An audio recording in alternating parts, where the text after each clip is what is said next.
Seorang guru memberikan tugas kepada siswanya untuk menuliskan 7 keajaiban dunia. Malamnya sang guru memeriksa tugas itu. Sebagian besar siswa menulis demikian. 7 keajaiban dunia. 1. Piramida di Mesir. 2. Taj Mahal di India. 3. Tembok besar di Cina. 4. Menara Pisa di Italia. 5. Kuil Angkor di Kamboja. 6. Menara Eiffel di Prancis. 7. Candi Borobudur di Indonesia. Lembar demi lembar memuat hal yang hampir sama. Beberapa perbedaan hanya terdapat pada urutan penulisan daftar tersebut saja. Tapi guru itu terus memeriksa sampai lembar yang paling akhir.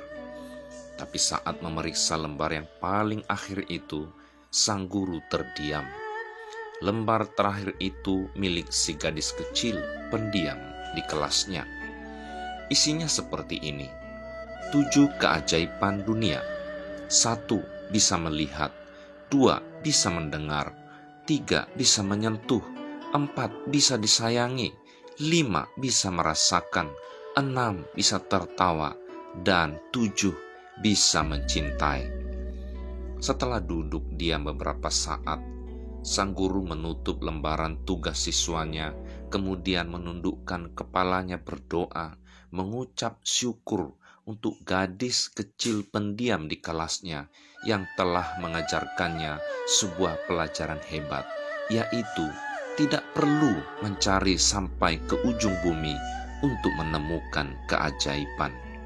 Keajaiban itu ada di sekeliling kita untuk kita miliki dan tak lupa untuk kita syukuri. Apa yang kita cari dalam hidup ini? Kita hidup di kebun, kita merindukan kota. Kita hidup di kota, merindukan kebun. Kalau kemarau, kita tanya kapan hujan. Di musim hujan, kita tanya kapan kemarau. Diam di rumah, inginnya pergi. Setelah pergi, inginnya pulang ke rumah. Waktu tenang, cari keramaian. Waktu ramai, cari ketenangan. Ketika masih lajang, mengeluh, ingin nikah.